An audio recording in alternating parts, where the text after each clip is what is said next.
मयूरभंज जिला करंजिया ब्लॉक हाथीबारी देव मध्यम जलसेचन प्रकल्प निमंते विस्थापित परिवार मौलिक समस्या समाधान दाबी में करंजिया ब्लॉक अंतर्गत सर्वाधिक पछुआ दुधियाणी ग्राम पंचायत बासिंदा माने पूर्व चेतावनी अनुଯାयी उपजिल्लापाल कार्यालय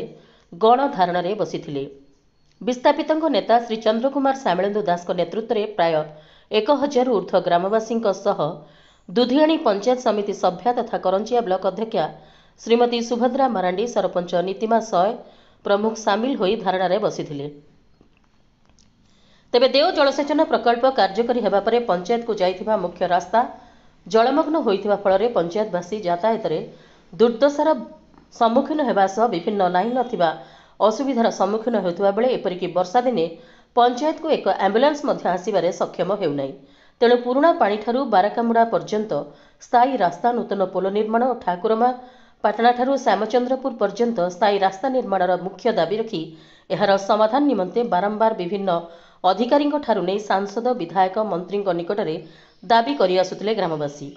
मात्र कौनसी समाधान न होबा क्षेत्र में आज उक्त गणधारणा दिया जायछि। उपजिल्लापाल श्रीजुक्त प्रकाश कुमार दास देव जलसेचन प्रकल्पर अधिकारी उपस्थित होई ब्लॉक अध्यक्ष एवं ग्रामवासी सहित आलोचना करी खूब शीघ्र उक्त दाबी पूरण नहीं प्रतिश्रुति देवा सह वर्षारे नष्ट हो जाइथिबा रास्तार मरामती करा जाय यातायात उपयोगी करा जिबार प्रतिश्रुति मिलिबा परे धारणा प्रत्याहृत होइतिला। से तो विभिन्न प्रकार मौलिक सुविधा पाई से दाबी पत्र देइचंती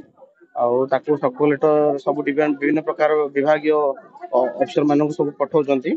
हमर रिलेटेड किछि इश्यू थिला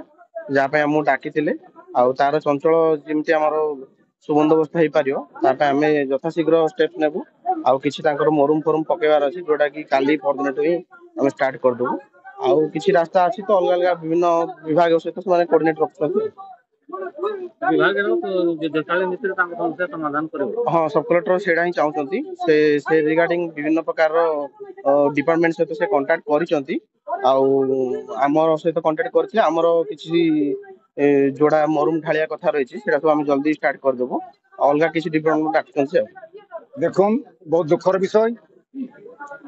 वर्तमान दुधियाणी पंचायत जोतरु संपूर्ण पंचायत आदिवासी से पंचायत रु देव प्रकल्प द्वारा 984 परिवार विस्थापित हेले एवं बाकी किसी गाँ से रही 17 गाँ रही जोटा कि उपात अंचल एवं सेटा देव बुड़ी अंचल जाऊ ना। आज आम डिमांड कलु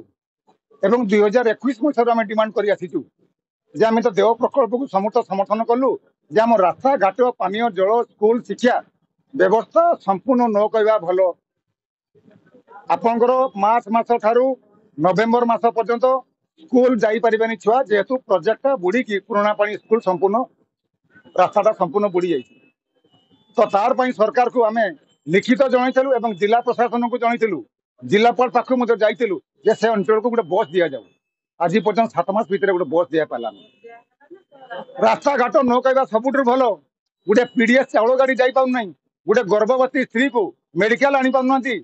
एमजी एनर्जी काम ठप एवं प्रधानमंत्री आवास योजना जोटा कि सरकार सब भल प्रोजेक्ट से प्रोजेक्ट गोटे लोक घर करने बाली गोटे गाड़ी जापार से सरकार एडे तागिद कर घर संपूर्ण कर न तुम घर कटिज तो आम आदिवासी लोक मैंने कौन मरवा ना कौन करेंगे मैंने गोटे बचार अधिकार अच्छे ना ना